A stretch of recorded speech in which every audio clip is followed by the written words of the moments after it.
Arab billionaire storms out until a black janitor speaks fluent Arabic and makes him freeze. The Crystal Al-Noor Hotel gleamed like a block of crystal under the desert sun. The main conference floor was carpeted thick, the air laced with polished wood and a faint chill of cold metal. Inside the Al-Noor Grand Hall, a billion-dollar negotiation between the British delegation and Gulf energy tycoon Sheikh Zayed Al Fulan was spiraling downward. Ethan Brooks, head of the British side, adjusted his cuff for the 10th time. Interpreter Nolan Pierce wiped his brow. Then it happened. The slip. Financial guarantee became upfront payment in translation. The air pitched like a ship in a sudden headwind. Zaid shot to his feet. His white gutra trembled faintly. Gold-rimmed glasses flashing under the chandelier. His voice rolled out in Gulf Arabic. Controlled, cold, and razor-sharp. The British didn't fully grasp the words, only the insult in his tone. Zaid turned for the door. The deal teetered on the edge. From a corner, a black woman in a cream housekeeping uniform had been there all along, hands on a mop handle like a balancing staff. Madison Carter, 26, hair pulled back, bare-faced, eyes calm and bright. She set the mop gently against the wall, like placing a witness, and stepped forward half a pace, bowing her head just so. In clear, flawless Arabic, she said, "Forgive me, sir. They are not asking for advance payment. They mean a fair guarantee that honors the partnership." The room froze. Whispering died. Zaid halted in the doorway, eyes locking onto her like a hawk's. He asked, low, "You speak my language?" Madison bowed again, precisely. "I lived in Oman for 8 years." Ethan's mouth fell open. A pen slipped from an aide's fingers. Nolan pushed up his glasses as if to slap himself. For a heartbeat, the old order, where titles, skin color, and job roles decided worth, cracked. But the room's reflex to defend itself snapped back. Claire Reed, designer scarf at her throat, tilted her head, voice loud enough to carry, "Who let the maid in here? Think you're part of the delegation?" Beside her, a man with a hulking watch laughed. "Maybe she's here to clean up our translation mess." Chuckles rippled out. Madison didn't turn. Her shoulders shifted by a breath, signal enough that she'd heard. Still in Arabic, she said softly but clearly, "Intent is the key." The words rolled across the room like a glass bead, coming to rest at the center of the negotiation, meaning above wording. The door slammed open. Paul Hargrove, the slick-haired, bright-tie hotel manager, strode in like a small, sharp blade of authority. He grabbed Madison's sleeve, voice sharp. "What do you think you're doing? You have no right to interfere in negotiations." Madison didn't pull away. She met his eyes and gave the smallest nod, like ending a sentence. Paul's tone hardened. "You're housekeeping. You mop floors. You don't belong in this room." The words "don't belong" hit the floor like an old verdict. A few Brits bent over their phones. Zaid stood still, arms crossed, eyes still on Madison, no rush to judge. Madison left the room. The mop still stood in the corner, silent witness to how job titles get used to crush talent. The service hall smelled faintly of disinfectant and frying oil. Bryce Miller, the burly head chef, swung his ladle like a hammer. "What? The maid thinks she's in charge now?" Laughter burst out. A wet rag flew and slapped the floor near her feet. Madison bent, folded it neatly, set it on her cart. Her gaze didn't flinch, her voice even. "Work doesn't need a title." The laughter died mid-breath. In the lobby, diamonds dotted the guests' clothes. Reagan Hale, in fur, lifted her champagne and spoke loud enough. Was that maid just now trying to be a diplomat? A loud Thai man beside her hollered, "Stick to your mop, honey." Madison paused half a beat, turned her head, eyes steady and cutting. A mop cleans floors. What cleans arrogance? The champagne glass froze mid-air. They looked away from her gaze like from a mirror. She pushed through the revolving door into sunlight. In her apron pocket, the notebook pressed warm and steady like a brick underfoot. Back in the meeting room, Ethan tried to force papers back into order. The air was as sour as lemon. Nolan cleared his throat, trying to restart. Zaid still hadn't left. Silence stretched, heavy. Finally, Zaid's voice landed, low and certain, like driving in a stake. "Let her sit." Ethan blinked.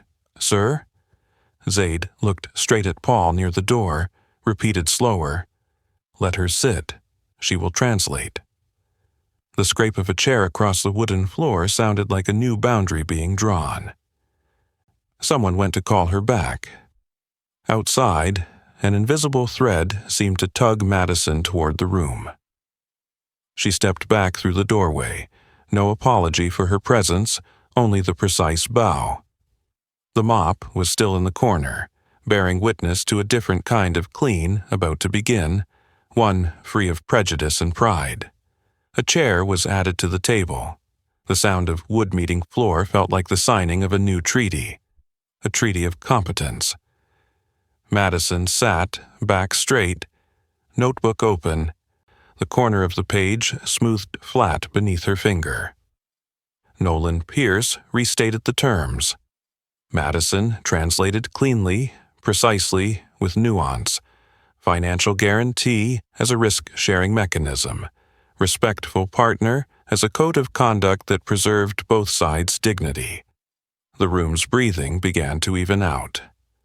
Zaid al-Fulan listened, giving the faintest nod when Madison preserved the desert tent metaphor he'd just used, that a tent stands firm when its stakes are driven deep into the same piece of ground. Madison rendered it into English without turning it into a joke, keeping its rhythm and weight. Suspicious eyes softened. The negotiating ship stopped rocking. During the break, Claire Reed approached like a velvet-wrapped needle. Her smile curved into a sickle. "I bet you think you're special. Truth is, you're out of your depth." Madison set her pen down, slow and deliberate. Depth isn't measured by job title. Claire's smile cracked like crazed porcelain. A few of the Grant Whitman delegates glanced over, then ducked back to their phones like school kids caught cheating. In the next session, a delegate used a phrase that could easily spark national pride. Madison softened it by changing the sentence structure, keeping the meaning but lowering the temperature. In the response, she added a half-beat's explanation for a local idiom, just enough to save face without making anyone feel lectured. Ethan Brooks stopped pressing his lips tight. Zaid leaned back, arms relaxing. When the meeting ended, no one clapped, but the weight of silence said enough. Zaid rose, moved past the delegates, pausing just a moment in front of Madison, his gaze measuring, neither granting favor nor feigning warmth. He nodded, then walked on. The hotel lobby greeted her with the hum of ceiling fans and a barked voice. Paul Hargrove blocked the reception desk, face flushed as if someone had grabbed his throat. "Who do you think you are? A floor mop playing interpreter? You've embarrassed this hotel."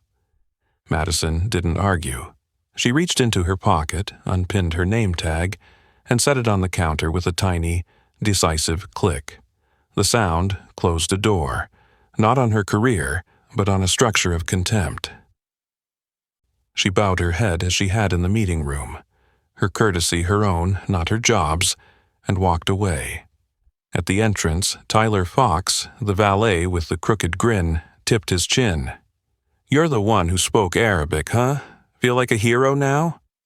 A low whistle sounded behind him. Madison lifted her head, voice soft but clear. "Heroes don't mop floors, but they don't mock the ones who do either." Tyler's grin shrank, his hands sinking deep into his pockets. The whistles cut off like a switch had been thrown. Night fell.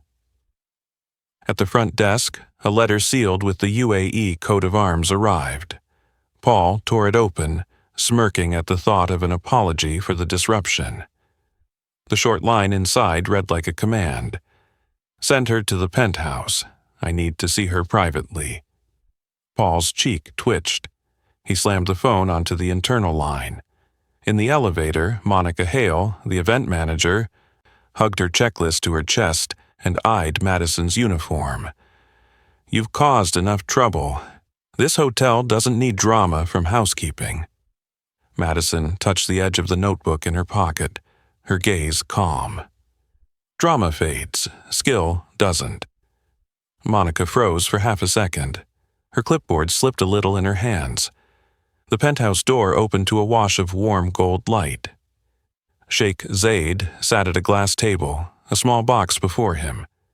Near the door stood Adam Rahman, a young aide with the habit of checking his watch like a pulse. "Please, sit," Zaid said. Madison sat, hands clasped on her lap. Zaid slid the box toward her. Inside was an envelope sealed with the UAE coat of arms. She opened it, hands steady but sure, to find an invitation to join the Language Advisory Council at the Abu Dhabi Energy Summit. Zaid looked directly at her, his voice deep and precise, as though weighing each word. "You don't just translate. You understand intent, something many advisors lack even after 10 years. From the corner, Adam gave a half smile in Arabic. "Don't get cocky. You just hit the jackpot. You're still just help."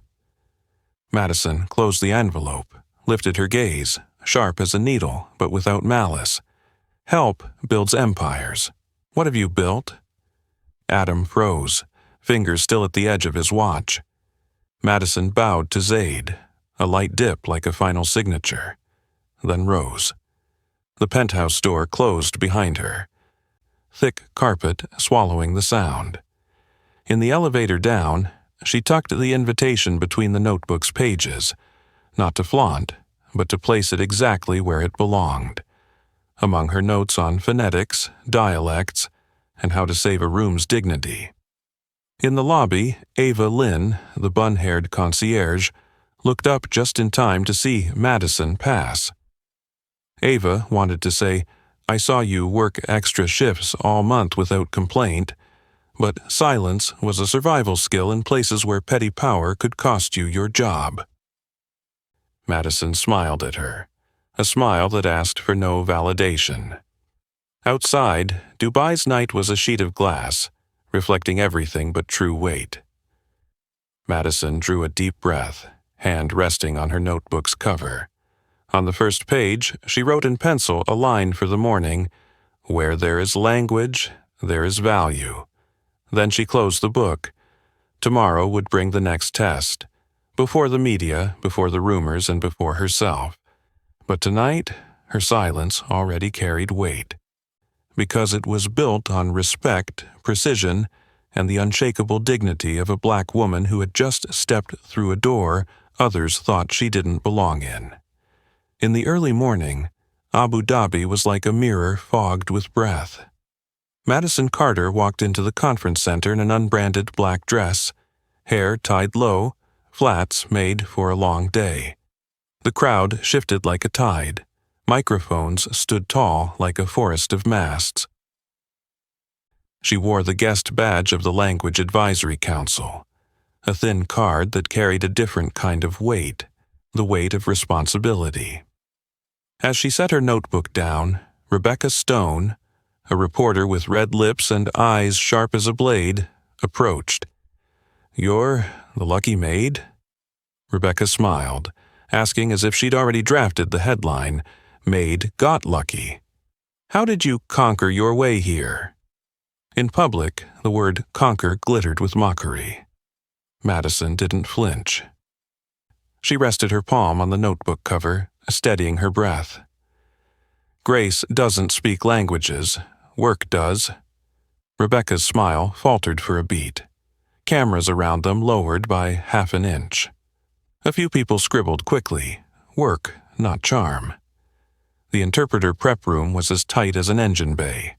White lights shone down on confident faces, sharp ties, strong cologne.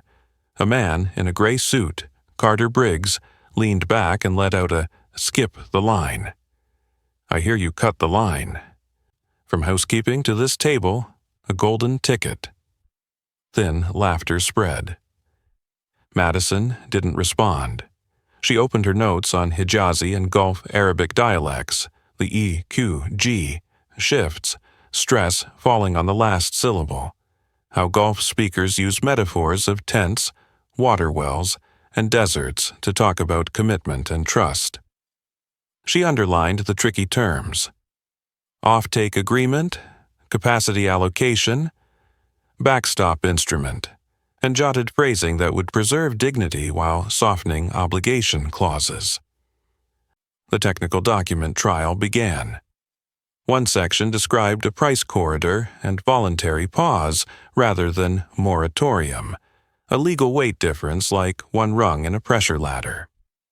Madison rendered it smoothly, keeping rhythm but marked it clearly as voluntary, not binding. The room eased. Carter Briggs's smile thinned. Another interpreter, Leah Donovan, tilted her head slightly, noting how Madison timed her pauses for the speaker. No interruptions, no embellishments. By midday came the open press briefing. The podium reached half her height. Madison opened in classical Arabic, weaving two Hijazi proverbs like fastening buttons.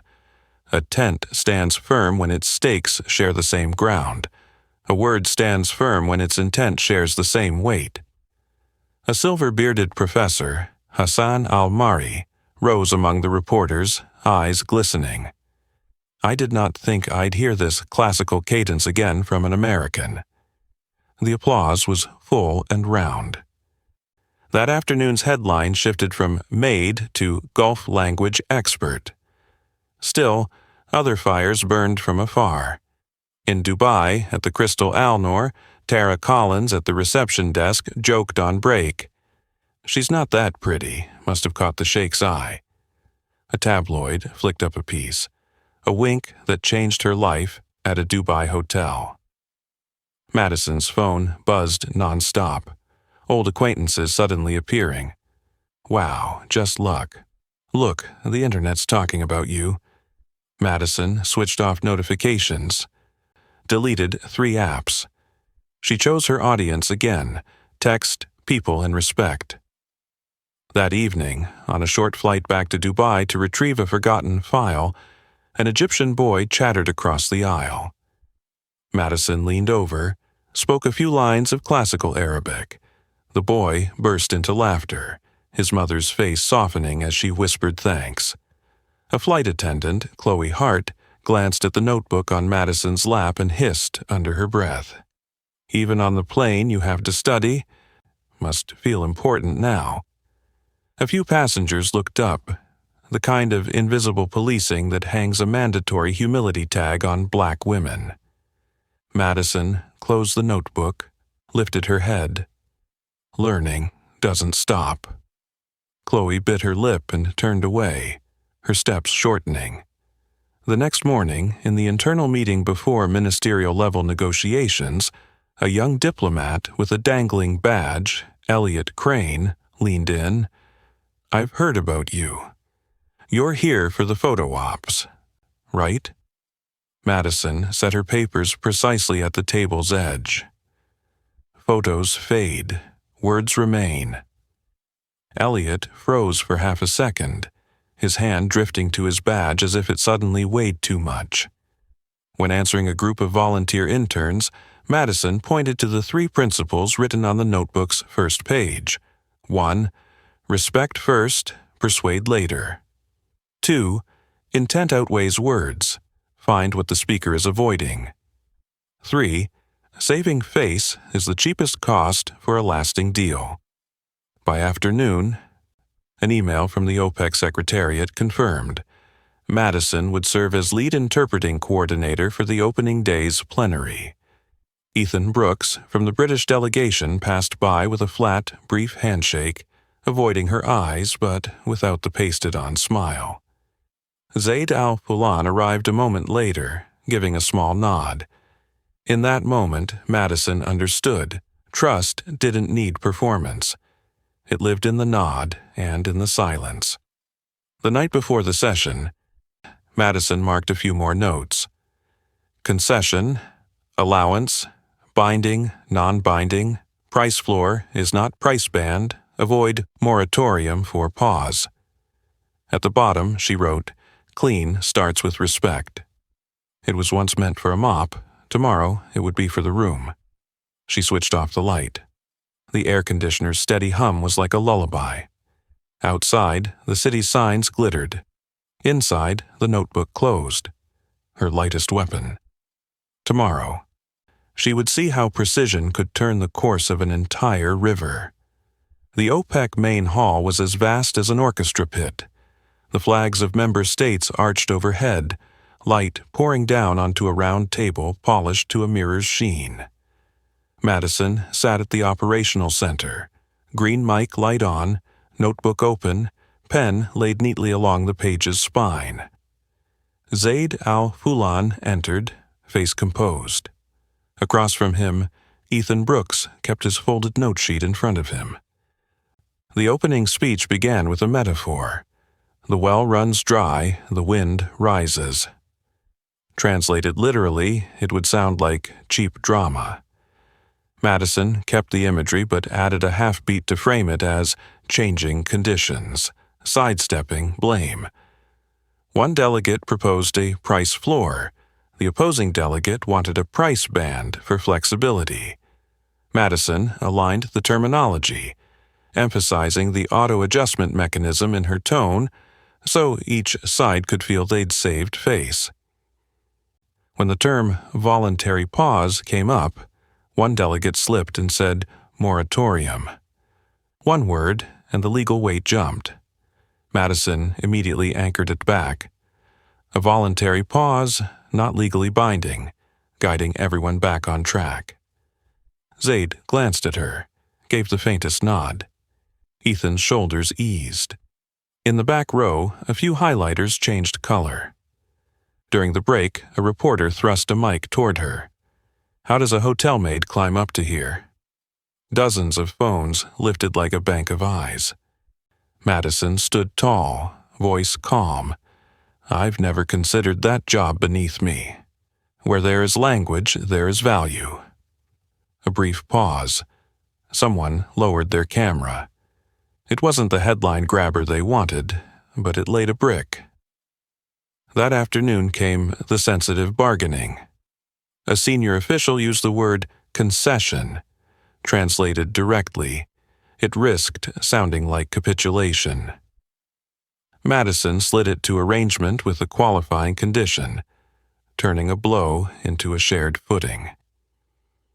When backstop instrument arose, she kept the technical term but added a short gloss. A risk hedging tool, not a payout guarantee, that half-tone difference kept the room's voice from cracking. At the closing dinner, the dessert table glittered like a beach of crystal goblets. Grant Whitman, a senior British executive, approached with a thin smile. You did well, but don't think. This is a fairy tale, and fairy tales end. Madison set down her plate, met his eyes. Fairy tales end. Work doesn't. Grant froze for a heartbeat. Conversations nearby skipped a beat, then shifted away like water settling after a stone is thrown. The next morning, Reuters ran a bold headline. Sheikh Zaid al-Fulan. Madison Carter is my senior advisor, and the reason I'm investing $2 billion in the U.S. The next line read, she understands what others miss. That's worth more than money. Madison's inbox flooded. Investment funds, think tanks, universities inviting her to speak, consult, collaborate. At the Crystal Al-Noor in Dubai, concierge Ava Lynn saw the article on her small screen, touched Madison's name, as if it were the confirmation she hadn't dared voice the other day. In Dubai, Paul Hargrove was summoned to a windowless meeting room. By afternoon, someone else sat in his chair without announcement. Tara Collins suddenly found her name trending after a guest she'd once spoken to repeated her words online. A local fashion brand pulled its sponsorship. Ethan Brooks received notice of losing a bid. Dubai's mistranslation incident cited in an independent review. No one mentioned Madison directly. Truth didn't need a tag. In the hallway, Adam Rahman walked beside her, the half-smile gone. How do you not break under all that noise? Madison brushed her fingertips over the notebook cover. I leave the noise outside. In here, there's only the work. Adam nodded, this time a student's nod. When the cameras were gone, Madison sat alone in a corner, summarizing the session in her notebook, the borderline meanings, the words to avoid, the metaphors to keep. She added one line for herself and for those who never got to stand in the spotlight. Saving face is the cheapest cost of reconciliation. Beside it, she drew a tiny mop, fine lines, as her private mark. Once, that mop had cleaned floors. Today, it cleaned arrogance. Night settled like a soft cloth. Outside, the city shone. Inside, the silence had weight. She didn't need to throw the window open and shout. She simply turned to the next page. Because no matter how big today's headline, tomorrow would bring a new text, new people, new intent to set in the right place. And that was the work. The work never ends. Reuters broke the story like a lightning strike. Sheikh Zayed Al Fulan, Madison Carter is my senior advisor, and the reason I'm investing $2 billion in the U.S. In less than an hour, Madison's inbox flooded with invitations: Grey Rock Capital, the Gulf Arabic Language Institute, the Kennedy School in Boston, several energy conglomerates. The subject lines varied, but the message was the same. Can we meet you? Madison smiled faintly, not in contempt, but because she knew the meeting was just the shell. The work inside was the core. At the Crystal Alnor, Ava Lynn quietly set a teacup down at the counter, eyes on the newsfeed. She remembered the night Paul Hargrove growled into his phone, remembered Madison's name tag landing with a sharp clack on the wooden desk. Ava typed a short line, "Proud of you," then deleted it. Typed it again, deleted again. She knew late praise sometimes felt like an unfinished apology. Tyler Fox caught Madison by the valet entrance. The crooked grin was gone. He scratched his head, his other hand fumbling. I'm sorry for being rude." Madison nodded, a quiet stitch in the air. "Thank you for saying so." No lecture, no performance. The seam was just enough for both to move forward. By noon, Grant Whitman, senior British executive, had arranged to meet Madison in the lounge. Light reflected in silver streaks across the table. Grant opened his briefcase, slid over a contract, an offer to serve as language consultant on a new negotiation package with generous pay. One small clause: all media statements drafted by his side. Credit for her work to be listed under the language team. No individual name. Madison turned the page, underlined 2 lines with her pencil. "I have 3 conditions," she said, voice level as the tabletop. 1. Transparent credit. State clearly, lead interpreter, Madison Carter. 2. Veto rights on any wording that could compromise dignity. 3. Public release of the language protocol for preserving face on both sides. Grant gave a thin smile. "You know people don't do that." Madison closed the folder. "Then we don't work together." Leaving the lounge, she crossed paths with Carter Briggs. The gray-suited interpreter who'd once sneered skipped the line. Leaning against a column, he smirked. "Still walking a tightrope, Carter? Fall's gonna hurt." Madison didn't stop, answered as she passed, "I build the bridge before I walk it." Briggs's tongue caught. Those who live by twisting words can't stand a line that lands clean. That afternoon, the summit organizers invited Madison to review the press guidelines for journalists. She opened her notebook and drafted 3 rules to sit at the top. 1. Put intent before words. Ask the spokesperson what they need to protect in national dignity. 2. Avoid legal terms with excess weight, moratorium, binding, etc., when a voluntary frame is enough. 3.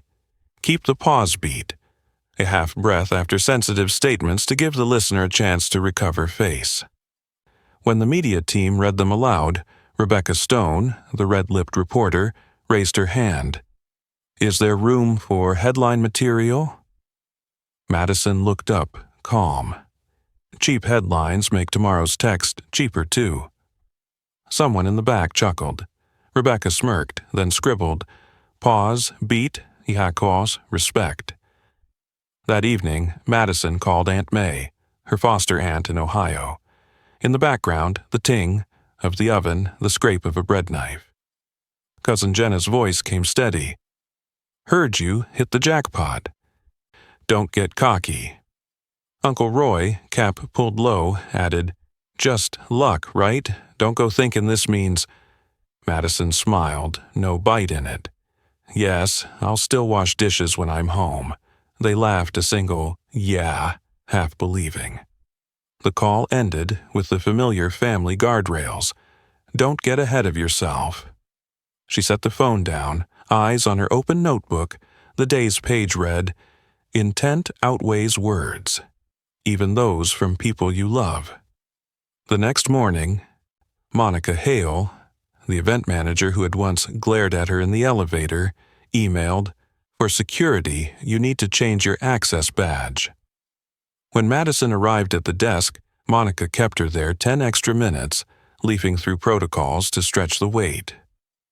Madison stood straight, took a deep breath, and said just loud enough, "We could use this time to review the evacuation plan, if a mistranslation heats the room." Monica blinked. She was used to the small power of tripping people up with procedures, never having considered that expertise could redirect the thorn in her throat. At midday, Adam Rahman brought Madison a stack of minutes. No more half smiles. His tone was earnest. "Zaid wants you to check the price corridor section. If it's mistranslated, the press will blow it up." Madison flipped quickly, pointed to the likely pitfall. "Anchor corridor to trigger. Avoid anyone inferring a floor." Adam nodded, eyes lighting like he'd just learned a life-saving trick. News flashed outside. In the U.S., a TV commentator asked, "Is this just a fairy tale spun for the media?" In Dubai, receptionist Tara Collins was tagged in a post quoting her snide remark. Fashion sponsors pulled out. Paul Hargrove quietly vacated his chair. Ethan Brooks received a consulting firm's critique, citing his team's lack of quality control in the Dubai incident. No one named Madison, but the field around her shifted like metal under a magnet. That night, Madison sat by the glass, the city sparkling like stars within reach. She wrote another line. "When they call you a fairy tale, hand them tomorrow's work schedule." Then she closed the notebook. Tomorrow's schedule was heavy as a drum, the opening day interpreting coordination. Beside it, Madison placed a small metal mop, Ava's secret gift tucked into her luggage, to remember that some things shine just by being done right. She touched it, bowed her head slightly, a private ritual for labor. The door to tomorrow was already ajar. Praise and criticism were just sea wind. She would simply walk straight into the work. On opening morning, the organizers staged a public panel on interpreting in energy negotiations, essentially an exam in broad daylight. Moderator Dean Walters gave a brief introduction. We'll witness how intent becomes language without dropping national dignity. The guest seats held Madison Carter, Carter Briggs, Leah Donovan, and Professor Lena Haddad, a scholar of Arabic rhetoric. Dean projected a classical Arabic passage with two layers of meaning, praise disguised as criticism, criticism wrapped as praise. A skilled well-digger knows to stop before striking salt. Briggs smirked. It was a diglossia trap. Classical, so it was colloquial. He translated literally, emphasizing salt as failure. The room murmured. The sting was exposed, face lost. Dean turned to Madison. She added a half-beat, then said, "A skilled digger knows to stop before the brine, so the water stays sweet." Both the technical warning and the strategic wisdom remained, without humiliating anyone. Professor Haddad nodded, kept the music, changed the tempo. The second test was a legal term. Voluntary pause, in a context where the media had overused moratorium. Briggs leaned into his mic. I'd call it a controlled halt. Controlled sounded rigid, pulling in legal weight. Dean frowned. Madison lifted her mic, set down 3 stepping stones. 1, pause. 2, voluntary. 3, not legally binding. She fused them into a short, balanced sentence. The message hit center, hard for the press to spin. In the back row, heads dipped to take notes. Then came a modern metaphor. Build a bridge before you cross. Briggs, unable to resist, glanced at Madison and said, "Build a bridge before you cross." Sometimes people who cut the line need to hear that. The phrase "cut the line" hung in the air like a polished knife. Madison didn't look at Briggs. She looked at the room. Bridge building is collective labor. No one cuts the line if they've been carrying bricks every day.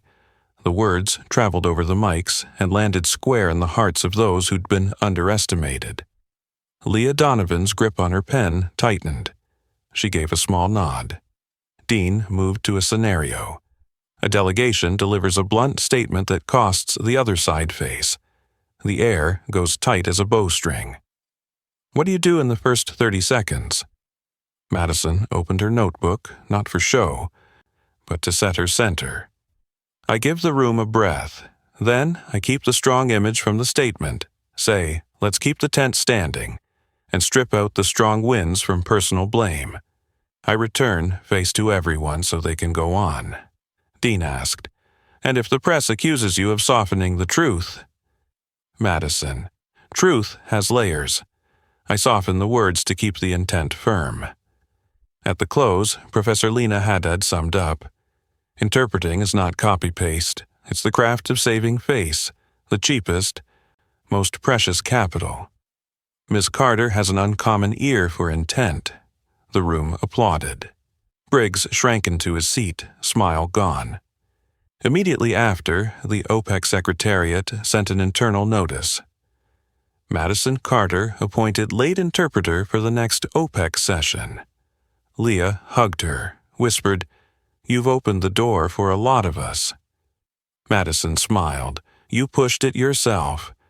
I just kept it from slamming. That afternoon, the British side requested a closed meeting to lock language for the joint communiqué. Ethan Brooks arrived, his smile less strained.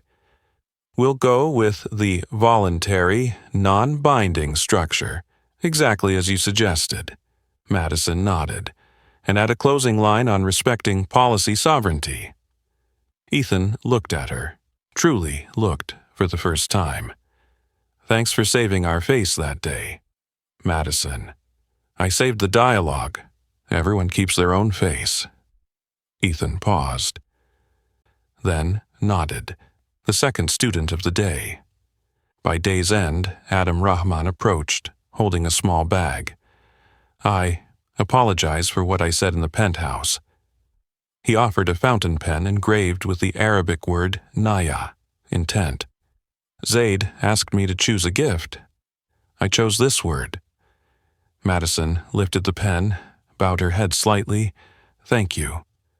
She knew intent was what she'd been chasing from the start, the intent in words, behind words, beyond words. That night, the headline shifted. No "made" in the title anymore. The commentary was mixed. Online, a mocking hashtag flared up, then fizzled like a firecracker. Madison set her phone down, opened her notebook, and wrote 3 lines. 1. Intent outweighs words. 2. Saving face is the cheapest cost of reconciliation. 3. Skill needs no title. She closed the notebook, placed it beside the small metal mop. In the corner, her suitcase lay open. Tomorrow she'd fly to Ohio for a short visit with Aunt May, Uncle Roy, and Jenna, crossing another border of language, the language of family. There, she would interpret between pride and doubt, between self-respect and love. As in every negotiation on earth, intent would still outweigh words. And she was ready. The plane descended over the brown-tiled rooftops of Riverside, Ohio. No silver desert shimmer now, just rows of maples and high school football fields. Madison Carter pulled her suitcase off the carousel, her notebook tucked in her bag beside the small metal mop Ava Lynn had sent. At the exit security checkpoint, an officer glanced at her passport, then at the UAE-crested invitation card. Well, that's fancy, he half joked, half probed. Madison smiled. It's work. The answer cleared the path. She'd learned to set the intent before letting the words drift off course. On the ride home, Aunt May opened the door, the scent of butter and cinnamon spilling onto the porch. Come in, honey, she said. The waffles are almost ready. Cousin Jenna sat at the table, chin in hand, fingernails tapping against the wood. Uncle Roy pulled the bill of his baseball cap low, the TV on mute. Plates of waffles, glasses of milk, and soon the talk slid to the main topics.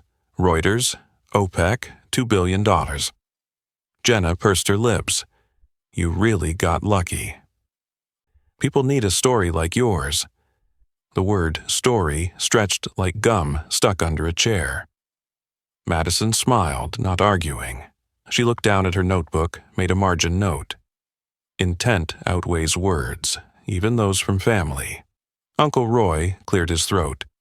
In this town, folks work with their hands all their lives. Don't forget the mop that started your story. Madison nodded. I haven't forgotten. I just call it by its real name, discipline. The back door creaked open and shut. Mrs. Barakat, the Yemeni neighbor, rushed in clutching a prescription slip. May, I don't understand. How to take this medicine? The hospital called, said the dosage changed. The slip mixed printed English with slanted handwriting. On the other end of the phone was a nurse speaking fast. Aunt May looked at Madison. Madison gestured reassurance, dialed back, then switched to Arabic. Her voice lowered, clear and slow. Please explain the new dosage and timing for her. She speaks Yemeni Arabic. I'll relay it back. The voice on the other end softened, the pace slowed. Madison repeated it in simple Arabic, confirmed the hours, read the side effects. Mrs. Barakat clasped her hand, eyes damp. Allah yehfazik, may God protect you. Jenna fell silent. Uncle Roy muted the TV. In that moment, language stepped out of the bright news headlines to save the dignity of a real person. In the afternoon, Madison stopped by Riverside High, her old school. The hallways smelled of varnish. Mr. Dalton, her former English teacher, greeted her with a broad smile. The whole school's proud of you. But when she spoke to a group of students, a boy in the back raised his hand. Do you think affirmative action helped you cut the line? The question wasn't sharp, but the undertone weighed her place on the scale. Madison didn't dodge. Thanks for asking. No one cuts the line if they carry bricks every day. I had a mop and a notebook. Both were tools of the trade. The room quieted. Mr. Dalton nodded, seeing her not as a successful alumna, but as a fellow professional. After the talk, Madison stopped by the supply room, where two custodians, Mr. Harris and Ms. Gomez, were finishing up. "I came to say thank you," she said, "for giving me the key to the music room back then so I could practice pronunciation after hours." Ms. Gomez laughed. "Thought you'd forgotten." Madison set the small metal mop beside the floor buffer. "For the memory corner, so the kids know this job shines too." Mr. Harris looked at the small gleaming piece, his nod slow and deep. That evening, Madison accepted an invitation to speak at Riverside Community College. The meeting room was small, folding chairs creaking. During Q&A, a middle-aged man asked a bit tartly, "You started in housekeeping but speak classical Arabic. How'd you learn?" Madison dipped her head. "In Oman for 8 years, and in a supply closet every night writing down every sentence, every vowel shift into this notebook." She held it up, pages worn at the edges, ink bleeding past the margins. Skill doesn't need a title, it needs time. On the drive back, Jenna at the wheel, the streetlight slid past like punctuation marks. "I'm sorry," Jenna said quietly. "Maybe I was jealous. You got out of here and I didn't. But what you did for Mrs. Barakat, that put things in place." Madison rested a hand on the seat back. "No one stays in one place. You interpret every day, between mother and child, between paycheck and bills. It's just another language." Jenna smiled, eyes bright with tears that didn't fall. That night, Madison sat at the kitchen table and wrote 3 lines in her notebook. 1. Family has its own metaphors and pride points, needs a pause beat. 2. Truth has layers, the layer of love and the layer of learned bias. 3. A bow isn't only for a sheikh, it's for the custodian, the neighbor, the family member. She closed the notebook. In the kitchen corner, the small metal mop caught the overhead light like a bright period. Tomorrow, she'd fly back to the UAE. Before bed, Madison texted Ava Lynn, "I'm bringing it with me. Remind me where I started." Outside, the maple leaves rustled in the wind. Inside, the fridge hummed. The family's language had passed through a night's quiet translation. Tomorrow, she would return to the language of the conference room, where intent outweighed words, and respect was the first step on the ladder. Back in Dubai, Madison's work schedule was as thick as the spine of her notebook. Event manager Monica Hale sent an urgent email. Her badge needed replacing due to a security upgrade. When Madison arrived at the credential desk, Monica dragged the process out for 12 extra minutes, flipping a trivial form back and forth. Madison waited long enough to count her breaths, then said quietly, "We could use this time to refine a media exit plan. If a headline misuses the word moratorium, how do we respond in the first 2 hours?" Monica blinked, then suddenly sat up straight, pulling her screen toward them. "Could you draft me a 3-step framework?" A small power had just been redirected. At noon, the UK team invited her to a pre-press conference meeting. Grant Whitman was there, along with Ethan Brooks and Claire Reed. Grant laid a pre-written media brief in front of Madison, thick with framing phrases like fairy tale, from housekeeping to the boardroom. At the bottom, italicized, responses prepared by the UK communications team. Madison looked up. "I have 3 conditions." She repeated her familiar structure, each point landing like a drumbeat. 1. Strike the phrase fairy tale. 2. Credit, clearly, lead interpreter, Madison Carter. 3. Veto rights on any wording that undermines dignity. Grant's smile thinned. "You know the press needs a story." The press needs accuracy. If they want a story, they can write their own. Ethan glanced at Grant. I suggest we follow Madison. We've already paid once for a wrong word. Claire pursed her lips, but said nothing. That afternoon, an unscheduled, closed-door meeting appeared. A U.S. corporation wanted to discuss an off-take agreement. The small room was paneled in wood. At the head of the table, Sheikh Zaid listened. The U.S. side had hired Carter Briggs to interpret. Briggs cleared his throat, trying to look composed. The first phrase was already a trap. The U.S. rep said, "voluntary pause within the price corridor." Briggs, out of habit, blurted, "moratorium and price floor." The two heavy terms hit the table like lead. The air caught. Madison twirled her pen, waited a half beat, the respect pause, then said evenly, "To avoid misunderstanding, the intent here is a voluntary pause, not legally binding, and a flexible price corridor, not a floor."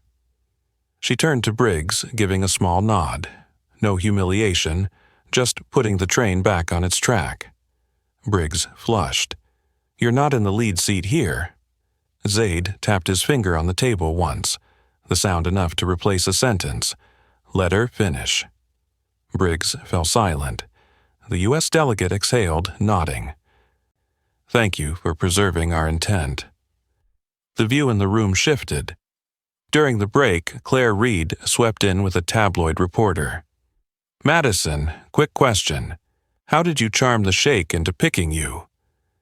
Camera shutters snapped. Madison turned fully toward them, placing a beat before replying, "Language doesn't follow charm, it follows discipline."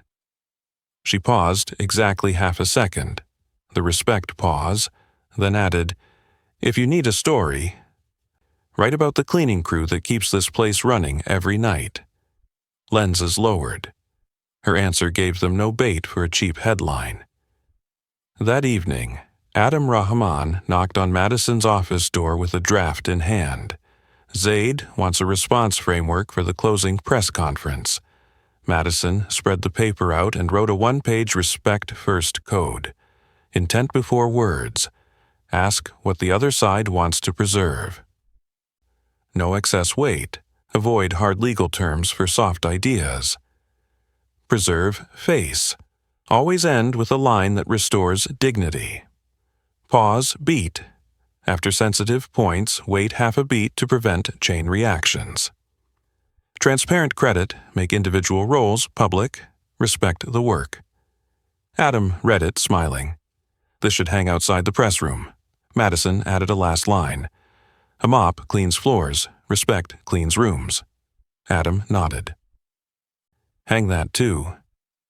The next day, the press room was as crowded as a rush-hour train car. Grant Whitman started to step up, but Ethan Brooks cut in. "Ms. Carter will lead the terminology briefing." Grant stiffened. Madison stepped forward, not with a speech but with a frame. "Today, we will use 3 consistent terms. Voluntary pause, price corridor, not legally binding. Please avoid alternative heavy terms." She looked around the room, a faint smile on her lips. "We're preserving the intent of one big room, the world." Light laughter rippled, the tension eased. At the end, a male reporter stood, mic raised like a flag. "Some say you're a symbol, a token. What do you say?" The room rustled like a crosswind. Madison rested her hand on her notebook, feeling its worn cover. "I know that word, but my schedule is as thick as this book. I could read it to you, hour by hour of interpreting, of line edits, of pause beats. A token couldn't fill a single page of minutes. Work can." A beat of silence, then pens scratched furiously. Late that night, Monica Hale sent a photo. The Respect First code posted on the press room door, with a small silver mop hanging beneath it. Likely Adam's idea. Madison chuckled quietly. An ordinary object had become a marker, not for glory, but to remember where she'd started. On her way back to her room, Madison met Briggs in the empty hallway. He stood leaning against the wall, meeting her eyes for the first time. "I was wrong. I thought you'd cut the line, but this morning, you saved my face." "We're all still learning," Madison said. Briggs nodded, exhaling. "Thank you." The elevator doors closed. In the brief reflection, Madison saw herself holding her notebook. Tomorrow would be the final session before Zaid announced the next steps. She pulled out her phone, sent Aunt May a photo of the Respect First code wall. The reply came instantly, "Proud of you. Don't forget dinner." Madison smiled. Respect really did clean a room, even the one inside yourself, and tomorrow she would keep the intent for an even bigger one. On the final morning of the session, the Dubai sky was an inky blue. The press room was as packed as a rush-hour train car. On the wall screen, a news aggregator splashed the headline, "OPEC considers moratorium." The word dropped into the room like a stone. Public reaction tilting sharply. Monica Hale rushed over, face pale. "It's climbing to the top." Madison Carter set her hand on the cover of her notebook, voice low and steady. "Activate the 2-hour plan." The short sentence flipped the switch. The 2-hour plan, drawn up by Madison and Monica the night before, rolled into motion. Step 1. Send unified terminology to all spokespeople. Voluntary pause, price corridor, not legally binding. Step 2. Hold an 8-minute micro-briefing with key reporters, reading out sample replacement headlines. Step 3. A 40-word excerpt from 3 delegation heads confirming no moratorium. Madison enforced a half-beat pause before each sensitive clause. Monica ticked off names as heads nodded. Adam Rahman carried the Respect First code, tapping the line, "Avoid excess weight" like a talisman. In the corridor, Claire Reed appeared with a tabloid reporter, firing a grease-tipped arrow. "Admit it, moratorium was discussed. You just swapped the word." Madison paused, a Respect beat, then answered, "We discussed a voluntary pause, not legally binding, inside a flexible price corridor. If you need a keyword, use those 3. The camera hand faltered. Those words gave no bait for a cheap headline. The final negotiating round began. At the table, a U.S. delegate slipped dangerously close to saying, "Floor." Carter Briggs, the same man who once sneered, "Skip the line," jumped in. "He means corridor, not floor." Madison gave him a slight nod, then set the track for the next sentence. Leah Donovan tilted her pen, marking a pause in the margin. Ethan Brooks exchanged a glance with Madison, then spoke into the mic. "We confirm the term voluntary pause, not legally binding." A room full of small nods. The intent was fixed. The words wouldn't drift. At 11 a.m., the closing press conference. Grant Whitman stepped forward to frame the story. Ethan stopped him, lowering his voice. "Let Madison open the terminology segment.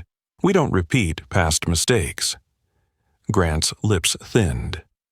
Madison took the podium, not with a speech but with a frame.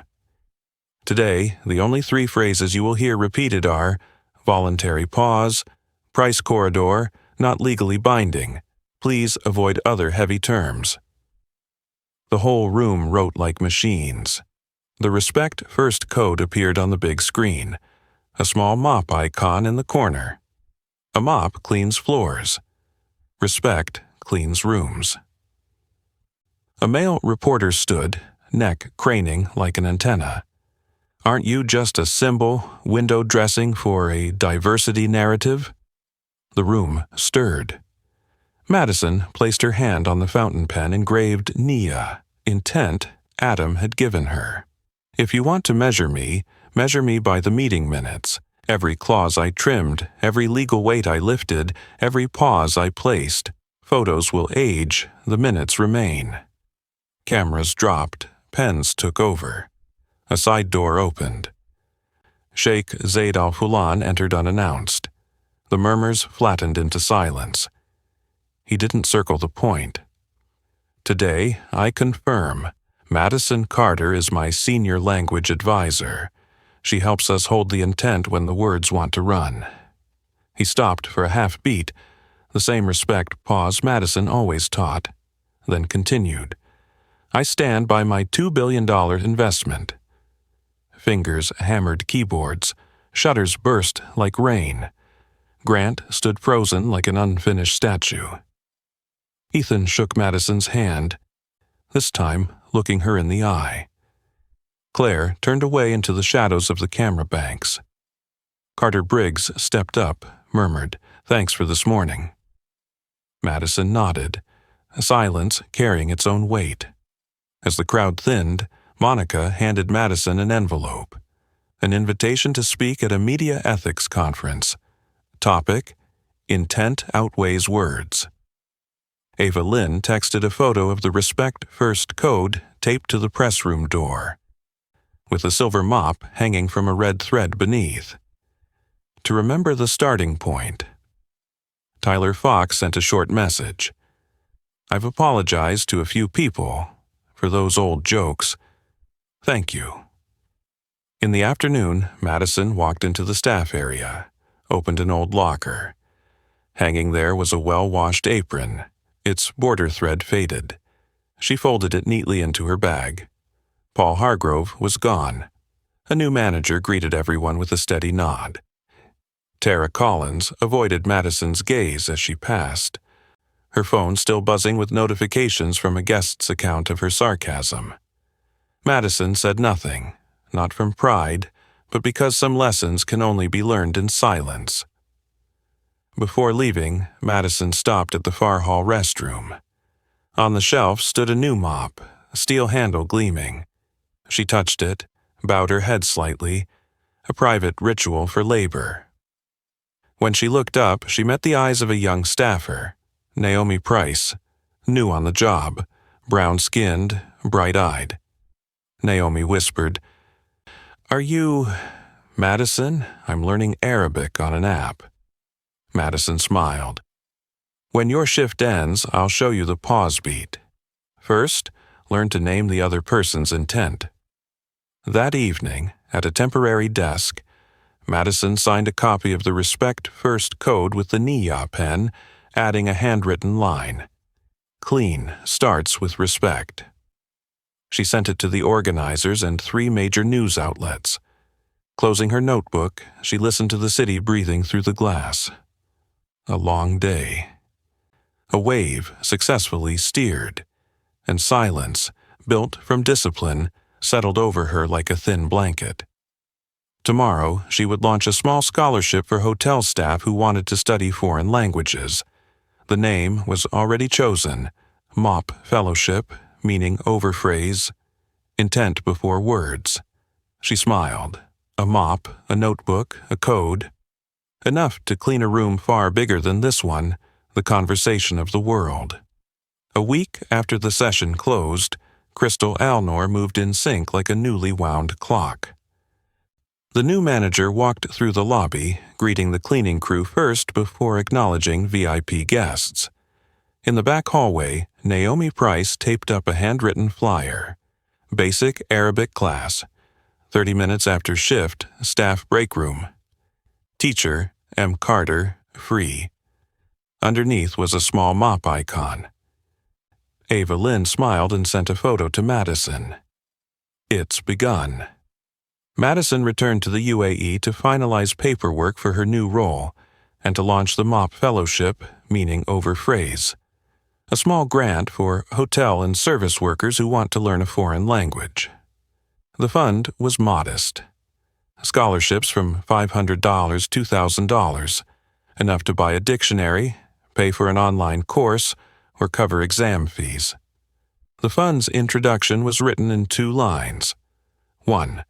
Work doesn't need a title. it needs time. 2. Where there is language, there is value. The MOP launch took place in a small meeting room. Adam Rahman stood in the corner filming on his phone. Monica hung the Respect First code beside the fund's banner. Sheikh Zaid sent a handwritten letter. Nia guides words. I support any initiative that puts intent before sound. Madison read it and bowed her head slightly. The same bow as always, even though more people knew her name now. At noon, she returned to Crystal Alnor for the quick after-shift class.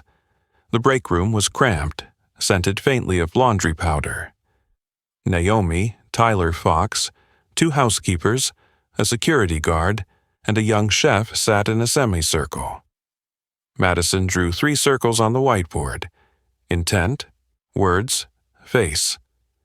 Lesson 1, she said. Ask questions to find intent. For example, if a guest says, "Is it too noisy here?" they might really mean they're afraid they won't sleep before a big presentation tomorrow. Address the intent first. We have quiet rooms in the East Wing. Let me arrange one for you. The whole room nodded. Naomi raised her hand. And the pause beat? Count to 3 silently after any sentence that might touch pride. That way, you preserve their face. And yours. Madison opened her notebook.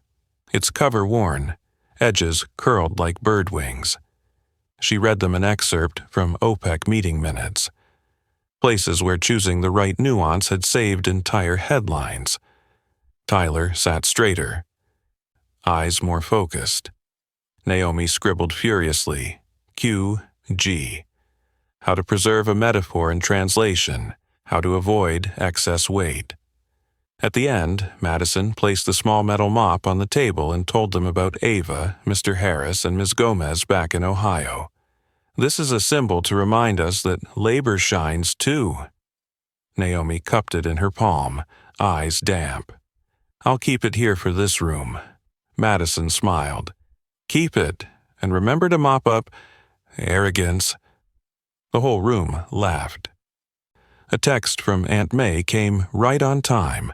A photo of Mrs. Barakat taking her medicine at the correct dosage, smiling in her bright headscarf. Beneath it, Aunt May had typed, You've translated a whole household. Madison stared at the photo for a long time. She understood. Language can raise a tent big enough for a crowd, but it can also carry one person through a rainy night. In the afternoon, Grant Whitman emailed requesting a meeting. In the lounge, he looked out the window. Voice lowered. The contract from last time. I've amended the terms. Individual credit, veto rights, and the Respect First code in the appendix. He paused, then added quietly, I was wrong to call your story a fairy tale. Madison flipped through the document quickly, marking points with her pencil, then signed with the Nia fountain pen. Thank you for fixing the wording. Grant exhaled. The right words can sometimes save a person. More often than you think. That evening, Reuters ran a follow-up piece. From Respect First to the MOP Fund, how an interpreter reshaped energy reporting. The article wasn't sugar-coated. It counted pause beats, quoted exactly the 3 key phrases, and credited by name everyone who had tightened the language. Ethan, Leah, Briggs, Adam, Monica. Madison read and smiled, a room full of people. No one cut the line. Each carried bricks from where they stood. Late that night, she opened the last page of her notebook. In the left column, she wrote new vocabulary from 3 languages she was studying, jotted on the plane. A few lines of Swahili, advanced Spanish, and basic Turkish. In the right column, she wrote 3 reminders. 1. Intent outweighs words. 2. Saving face is the cheapest cost of reconciliation. 3. Skill needs no title. She closed the notebook, letting the weight of silence settle. The bedroom was dark. but the window frame drew a thin line of light. Her phone buzzed. Naomi sent a clip from class. Small laughter echoed, the silver mop catching the light like a star. Ava added, "More people are signing up for the after-shift class." Tyler reported that he'd written apology letters to those he used to tease in the parking lot. Ethan sent a photo of a press release with the phrasing correct. Adam texted a single Arabic word, Nia. Before bed, Madison wrote a short passage to be posted on the meeting room door at the next session. If you've ever been underestimated, judged too quickly, or placed in the wrong seat, you are not wrong, you are not small, you are seen. Put intent before words, then walk through the door. This room has space for you. She set down her pen, a small bow, to the mop, to the notebook, to the rooms she had walked through, and to the people who once turned away and then returned. Tomorrow, it would all begin again with one right sentence, because the world doesn't change through shouting. It changes through the right words, spoken at the right time with respect. And that's the journey from a mop to the international negotiating table, where intent always outweighs words and respect can change an entire room. What about you? If you were in Madison's place, would you choose silence or stand up to protect the true meaning? If this story inspired you, hit like, share to spread the message, and subscribe for more powerful stories to come.